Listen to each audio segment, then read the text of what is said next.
What's up, everybody? Stat Sheet Sports here, and today we're bringing you our Packers mock draft 1.0. We'll have multiple of these coming out as well as Jaguars, and we'll also do some teams. So comment what team you want me to be doing mock drafts for down below. We'll also do a couple first-round mock drafts, so if you're new, make sure you guys subscribe. All of you guys like the video. Comment your thoughts and opinions down below. Check out the podcast and the website. Those links can be found in the description below. Let's go ahead and get started with today's video. So our first pick will be the 14th pick. We'll see who we're left with here. Also, comment down below if you like me doing these videos where I just pick the players as we go, or if I've already picked them and then I explain my picks just as a regular video. So let me know about that. So we'll see who we got here at receiver, which is obviously the Packers' biggest need. Jackson Smith-Njigba still available. I'm going to take him, no doubt. Obviously, still a little bit of question with him. You know, the injury was out most of this season, but I think he's a good pick there, and I like Jackson Smith-Njigba. I think he can really help this Packers offense. Our next pick will be at number 44. As you see, Jahmyr Gibbs and Antonio Johnson still on the board, two guys that are pretty high. The Packers need some offensive line help. So I'm going to look here at the offensive line. Not really a whole lot of guys that I like necessarily. We know they can use a tight end. Darnell Washington wouldn't be a bad pick here. Edge rushers, Derek Hall, Zach Harrison. I think right here I'm going to go with Darnell Washington. Once again, just more help on the offense. Next pick, number 75, we'll have up. See if my guy, yep, he's still there. It's exactly who I wanted.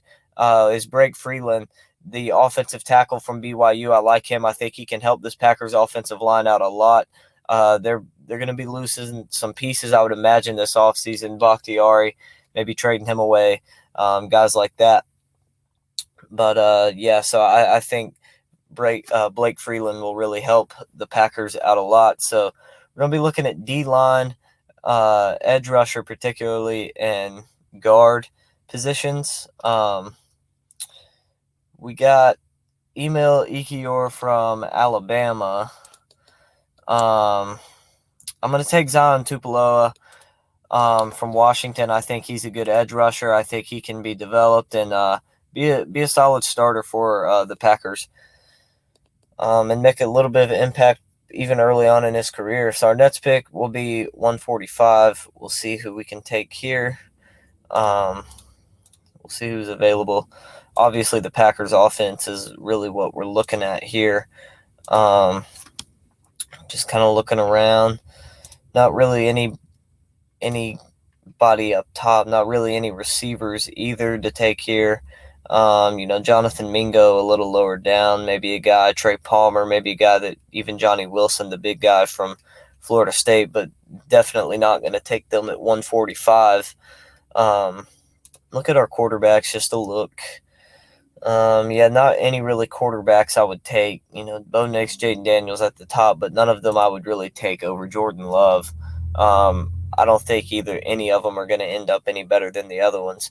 But yeah, I think I'm going to go with Akeem Dent at safety. This is a defense that could use some help in the back end of the secondary. So I'm going to take Akeem Dent, the safety from Florida State. Now I'm going to be looking for D-line. Also, we're not doing any trades or anything. D-line, we got Byron Young from Alabama. I think he's probably the best D-lineman available. The Packers need some D-line. They need some interior defensive lineman help. I think he's a good guy to take there. Be looking for guard or corner with our next pick, or wide receiver. We'll see who's still available at the receiver position. Because there's a couple guys with some potential at the receiver position still on the board.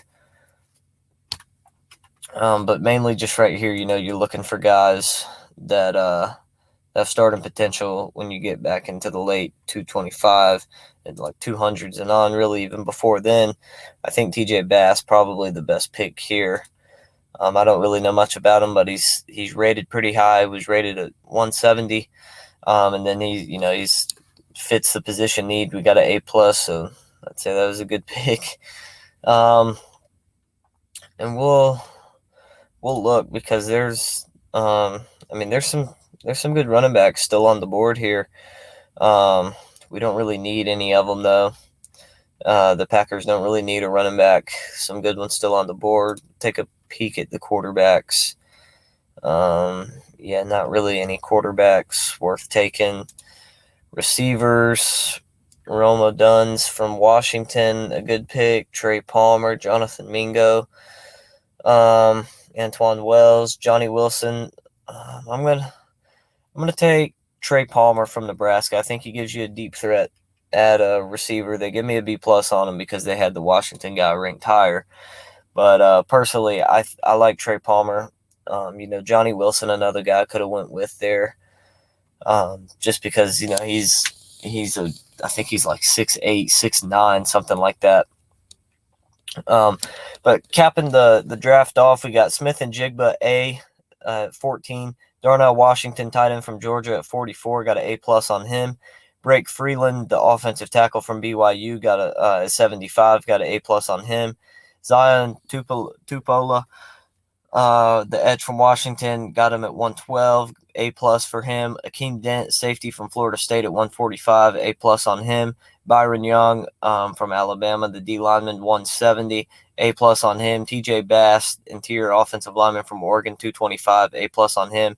And Trey Palmer, the wide receiver from Nebraska, got a B+ on him. So I think this was a pretty good draft. Overall, I think it was a good draft. I think we did good. And I would like if the Packers had a draft class similar to that. I think definitely the main positions coming in for the Packers into the draft and the offseason, obviously free agency will depend on it too, what happens. But I think wide receivers and offensive line help and tight ends are the big positions we need to look at. We'll see what happens between Rodgers and Love, who stays, who goes, what. Maybe both of them stay, but you might end up wanting to take a quarterback in the 3rd or 4th round, just a guy with some potential to back up Jordan Love. But I think it was a solid draft class overall. Let me know what you guys think below. Let me know who you would have taken differently, and let me know what teams you want me to do next. But I appreciate you guys watching. Make sure you guys like and subscribe. Comment your thoughts and opinions down below. Help me reach my goal of 1,000 subscribers by the end of the year. It was a big goal I set earlier on in the year. Just kind of something that I picked, just kind of wanted to hit.